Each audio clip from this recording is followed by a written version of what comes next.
भारत के साथ तनाव के बीच पाकिस्तान ने फिर किया सीजफायर का उल्लंघन। लगातार 12वें दिन सीमा पार से की फायरिंग। पाकिस्तान के साथ चल रहे तनाव के बीच केंद्र सरकार ने सभी राज्यों को भेजी एडवाइजरी। 7 मई को देश भर में मॉक ड्रिल और रिहर्सल की डिटेल इन्फॉर्मेशन भेजी। देश के 244 जिलों में 7 मई को होगी मॉक ड्रिल और रिहर्सल। एयर रेड और वॉर वार्निंग सायरन के दौरान तैयारियों की रिहर्सल करने का निर्देश जारी। बॉर्डर एरिया में बंकर और खाइयों को साफ करने का आदेश जारी। ब्लैकआउट की स्थिति से निपटने के लिए नागरिकों और छात्रों को ट्रेनिंग देने का निर्देश। जैसलमेर में तैयार किए गए कंक्रीट के मजबूत बंकर खिड़कियों को लोहे के शील्ड से ढका गया। शहरी इलाकों के पास बनाए गए कंक्रीट के बंकर, एक बंकर में 10 से 12 लोगों के रहने का इंतजाम। पीएम मोदी और गृह सचिव के बीच पीएमओ में हुई हाई लेवल मीटिंग। पाकिस्तान से तनाव के बीच जमीनी हालत पर चर्चा। गृह सचिव से पहले एनएससी से भी मिले थे पीएम मोदी। पीएम मोदी ने रक्षा सचिव के साथ भी की बड़ी बैठक। कई अहम मुद्दों पर हुई चर्चा। वायुसेना और नौसेना प्रमुख के साथ भी कर चुके हैं मीटिंग। संयुक्त राष्ट्र सुरक्षा परिषद में भारत और पाकिस्तान के बीच तनाव की स्थिति पर विचार विमर्श जारी। पाकिस्तान ने बंद कमरे में चर्चा की लगाई थी गुहार। भारत और पाकिस्तान के बीच बढ़ते तनाव पर यूएन महासचिव एंटोनियो गुटेरेस ने जताई चिंता। कहा, युद्ध कोई समाधान नहीं, दोनों देश टकराव से बचें। एंटोनियो गुटेरेस ने पहलगाम हमले की निंदा की। कहा, मासूम नागरिकों को निशाना बनाना बर्दाश्त नहीं, दोषियों को कड़ी सजा मिलनी चाहिए। एंटोनियो गुटेरेस ने भारत और पाकिस्तान को संयम बरतने की दी नसीहत। कहा, तनाव कम करने के लिए यूएन पूरी कोशिश करेगा। भारत और पाकिस्तान तनाव के बीच ईरान एक्टिव। ईरान के विदेश मंत्री अब्बास अराक्ची इस्लामाबाद पहुंचे। पीएम शहबाज और राष्ट्रपति से मुलाकात की। दोनों देशों से शांति की अपील की। पाकिस्तान के रक्षा मंत्री ख्वाजा आसिफ को सताया भारत के हमले का डर। कहा, एलओसी पर कहीं से भी हो सकता है हमला।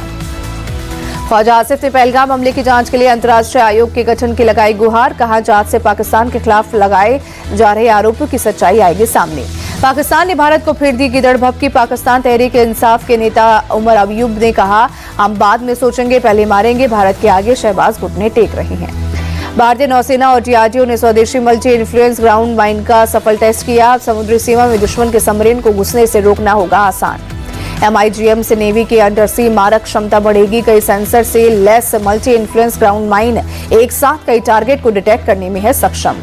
MIGM को शिप, कोस्ट, ऑपरेशनल एरिया और सबमरीन सभी में तैनात किया जा सकता है। रक्षा मंत्री राजनाथ सिंह ने डीआरडीओ, नेवी और डिफेंस सेक्टर में काम कर रही कंपनी को दी बधाई। रूसी राष्ट्रपति पुतिन ने पीएम मोदी को फोन कर पहलगाम हमले की निंदा की। आतंकवाद के खिलाफ भारत की लड़ाई में पूरा साथ देने की कही बात। दिल्ली एनसीआर में अगले 2 दिन तक बारिश की संभावना। मौसम विभाग के मुताबिक 40 किलोमीटर की रफ्तार से चल सकती है हवा। उत्तराखंड में अगले 3 दिन तक भारी बारिश और बर्फबारी की चेतावनी। उत्तरकाशी में 7 और 8 मई को भारी बारिश, बर्फबारी और आकाशीय बिजली गिरने का रेड अलर्ट जारी। उत्तराखंड के अन्य जनपदों में 6, 7 और 8 मई को बारिश और बर्फबारी का ऑरेंज अलर्ट और येलो अलर्ट जारी। सीएम पुष्कर सिंह धामी ने आपदा प्रबंधन विभाग को किसी भी हालात से निपटने की तैयारी का निर्देश दिया। गुजरात के खेड़ा जिले में तूफान का कहर। पेड़ गिरने से एक महिला की मौत जबकि एक शख्स हुआ घायल। गुजरात के अरवली में भी तेज बारिश और आंधी तूफान से मुसीबत। एक सामूहिक विवाह समारोह के लिए लगे टेंट उखड़ गए। गुजरात के मोरबी में बीती रात हुई बारिश, गरज के साथ बरसे बादल। भोपाल में बीती शाम हुई तेज बारिश, बादलों की वजह से छाया अंधेरा। पंजाब के मोहाली में कल हुई तेज बारिश के बाद जलभराव। कई इलाकों में सड़कों पर जमा हुआ पानी।